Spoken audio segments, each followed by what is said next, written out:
안녕하세요. 고릴라TV 구독자 여러분, 박창윤입니다.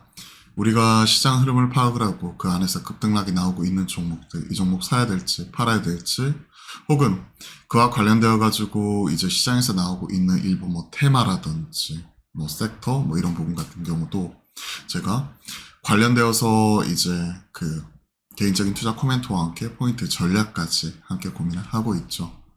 자, 최근에는 실적별로 차별화되는 모습이 나타나고 있는 가운데 종목도 급등락이 나오지만 지수도 급등락이 나오고 있습니다. 자, 오늘 시장 보시면 코스닥 0.6% 상승, 그리고 1104 종목 상승이니까 그래도 한숨 돌리는 것처럼 좀 나타나고는 있지만 사실은 체감상 그렇게 크진 않아요. 많이 빠져있던 반도체가 일부 올라오지만 윗꼬리가 달리는 모습이 좀 일부 포착이 되고 있고, 2차전지, 기술적 반등, 환매수 나오고 있지만 재차 하락하는 모습이고, 개인적으로 최근에 이런 쪽 셀업체들 가동률 이런 부분 같은 경우도 좀 체크를 하고는 있는데, 최근에 수요 둔화, 가동률 둔화 이런 부분으로 좀 이어지는 것 같습니다. 그러면 최근에 이런 Q와 P 동시에 하락하는 구간에서는 사실 이런 쪽이 아무리 싸다고 하더라도 밸류가 고점 대비 반토막이 났다, 주가가 고점 대비 3분의 1 토막 이렇게 났다고 하더라도 쉽사리 들어서기는 쉽지가 않겠죠. 50% 60% 빠지더라도 당장 사기에는 좀 애매할 수 있는 그런 상황입니다. 그런 부분 계속해서 체크를 해서 말씀드리고 있으니까 최소한 이 방송을 보시는 분들, 그분들은 지난 2달간 2차전지 이와 관련돼서 신규 접근을 한다든지 물만 안 타셨어도 최소한 중간 이상은 하신 거예요. 왜냐하면 최근에 지수 하락 주도적으로 나타났던 게 많이 올랐던 2차전지 중심으로 많이 빠졌었기 때문에 이 종목들만 물타기만 계속 안 했어도, 신규 접근만 안 했어도 시장 대비해서는 선방을 한 거죠. 시장 그나마 버티고 있었던 반도체, 이 종목들도 지난주부터는 워낙 지수가 많이 빠졌죠. 지난 2달 동안 보면 코스피는 약 11%, 코스닥은 22% 급락을 했고, 2달 연속 9% 이상씩 이렇게 빠진 거, 9월 달에는 9%대 코스닥 기준이에요. 10월 달에는 12%, 합산해가지고 22%가 빠져버렸기 때문에 이런 경우는 2001년 이후에 처음이라고 하죠. 그리고 한 10% 정도만 더 빠지면 코로나 때 빠진 것만큼 빠진다고 하니까, 그러다 보니 그나마 버팀목이었던 반도체까지도 지난주부터는 좀 차익 실현이 나왔고 그에 따라서 급등락이 나왔던 게 특징이에요. 하지만 최근에 실적이 아직까지 살아있고 실적에 대한 업사이드가 열려있다는 거죠. 지금 당장은 힘들고 어렵지만 반도체가 다운사이클을 지나고 가격이 올라가고 있는 이러한 상황에서 결국은 믿을 수 있는 건 반도체이기 때문에 이런 업황, 실적에 대한 기대가 살아있고, 그리고 그 안에서 이제 숫자가 나오는 이런 주요 종목들, 즉 HBM 쪽이나 선단 쪽 이런 쪽은 아직까지도 계속 투자가 나오고 있잖아요. 그런 것들을 생각을 하게 되면 결국은 반도체 쪽 이 중심으로 좀 판을 재편을 해야 되는 거 아닌가 생각을 하고 있습니다. 로봇 쪽, AI 쪽 종목 하나하나보다도 최근에 두산 로보틱스 많이 올라오는데, 이제 한 달 오버행 물량 140만 주, 얼마 전에 오늘의 주식을 통해서도 점검을 해드렸어요.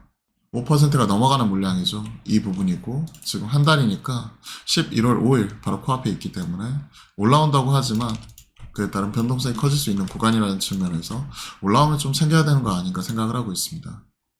AI 쪽도 마찬가지. 낙폭 과대긴 하지만 많이 빠졌다고 사기에는, 기술적 반등을 논하기에는 최근에 지금 실적이나 그리고 업황의 턴어라운드 이런 부분을 논하기에는 오히려 이런 쪽은 먼저 선반영해서 엄청나게 땡겨놨기 때문에 당장 실적이나 숫자 확실하게 뒷받침되는 이런 종목들, 그쪽으로 오히려 수급이 몰리지 않을까 생각을 하고 있습니다. 그런 식으로 따지면 투자의 우선순위에서는 지금은 이 성장에 대한 부분이 약간은 밀릴 수 있다는 거죠. 일부 낙폭 과대로 급등락은 나타날 수 있을지언정. 하나 에어로스페이스 오늘 9.3% 정도 급등하는 모습이 나타나고 있고, 최근에 이런 쪽 방산 쪽 이런 좀 모멘텀을 꾸준히 이어가고 있고, 리포트 쪽에서도 보시게 되면 방산화 하드캐리 얘기 나오는 거죠. 그리고 실적 긍정적으로 나왔다. 연결 영업이익 시장 컨센서스를 소폭 상회했다. 1043억 기록을 했다는 거죠. 실적별로 차별화. 반면에 실적은 추정치 부합했음에도 불구하고 현대 위안은 목표가 하향 리포트 줄줄이 쏟아지면서 5.36% 하락을 해버렸죠. 4분기부터는 이런 충당금 반영 완료 이런 얘기 하는데, 폴란디앙스, 하나 에어로스페이스죠. 죄송합니다. 어쩐지 뭐가 이상하더라고요. 현대 위아, 목표가 하락, 얘기 나오는 거고. 3분기 실적은 대체로 양호했지만, 최근에 완성차 업체들, 전기차 업체들, 수요 둔화 직면하고 있는 상황에서 미래에 대한 전망이 불투명하기 때문에 급락이 나오고 있죠. 아모레퍼시픽. 참 이것도 의외였는데, 어닝 쇼크가 나왔거든요. 그런데도 오늘은 목표가 상향 리포트 이렇게 나오면서 추가적으로 올라가기 때문에 당장은 3분기 실적도 중요하지만 이 실적에 따라 4분기 실적 추정치가 낮아져 버린 종목들 LG생활건강이나 최근에 호텔신라라 삼성전기나 뭐 이러한 종목들 같은 경우는 급락이 나왔지만 실적 쇼크에도 불구하고 4분기 개선이 나올 수 있다 하는 이러한 종목들은 오히려 목표가 상향이 나왔던 게 특징입니다. 되살아난 불씨 목표가 상향 리포트 뭐 이런 부분이 나와버리고 28% 올렸다, 13% 올렸다, 21% 올렸다. 즉 국내하고 중국은 부진했지만 미국을 중심으로 살아나고 있고 최근에 또 이런 M&A 이런 쪽이 빛을 발했다 하는 부분이죠. 하지만 솔직히 말씀드리면 아모레퍼시픽은 어제도 점검을 해드렸다시피 알 수가 없죠. 가격 조정 이후 기간 조정 이어질 수가 있기 때문에 정거점 부분 역배열 나와 있는 상황에서 정거점 부분에서는 좀 일부 챙겨가야 되는 것 아닌가 생각을 합니다. 추가적으로 더 열려있다고 하더라도 아직까지는 의구심을 지울 수는 없어요. 하이트질로 1.18% 올라오는데 음봉이에요. 소주 가격 올렸다는 거죠. 개인적으로 참 이게 화가 나기도 하는데 소주 올리면 맥주 올리는 거 공식이에요 그냥. 그죠? 참이슬 올리면 당연히 이제 뭐 처음처럼 올리는 거고 1위 업체 그리고 맥주 하이트질러가 소주에서는 1위죠. 참이슬 그리고 처음처럼 롯데주류 그리고 맥주에서는 오비 맥주 카스가 1위죠. 하이트나 테라 이런 쪽 가지고 있는 하이트질러도 당연히 따라 올릴 거고 출고가 7% 인상 이게 80원 정도이지만 이게 식당으로 들어가면 최소 1,000원 이상 올라가 버리는 부분이니까 1,000원 정도 올라가겠죠. 그러면 당연히 뭐 소주값 7,000원 뭐 소맥 뭐 이렇게 하면 뭐 2만원 얘기하죠. 소주 한 병에 맥주 2병 가격은 올라갈지언정 주가는 빠지는 모습 1.4% 올라지만 음봉으로서 좀 챙겨가는 모습 나오고 있고 오히려 오늘은 한국알콜 통곡조정 이런 종목이 테마성으로 많이 올라왔다가 윗골이 달면서 차익실현 같이 나오고 있습니다. 평상시 거래량이 없는 종목인데 이렇게 이슈로 올라오면 챙겨가는 성향이 강하게 나타나는 거죠. 이날도 그랬고 그리고 최근에 뭐 이런 코아스 누리플랜 뭐 이러한 종목들은 김포를 이제 서울로 편입시키겠다 뭐 이런 얘기 나오면서 정치권에서 내년 총선 앞두고 그와 관련된 여론몰이 하는 거죠. 그와 관련된 내용으로서 올라오는데 마찬가지입니다. 주정이나 뭐 이런 김포 쪽 뭐 땅을 갖고 있다 뭐 이런 쪽 관련 있는 이런 종목들은 그냥 챙겨가는 게 좋을 것 같아요. 일단 올라가면 감사합니다.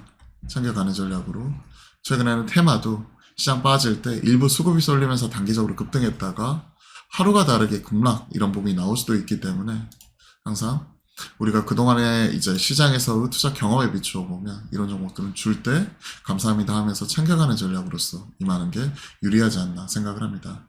자, 종목별로 최대한 빠르게 관련된 내용들 점검을 해드렸고 다행히 오늘 시장에 반등이 나오고 있는데 하지만 최근에 반등의 연속성 이 부분은 확인이 좀 더 필요하다.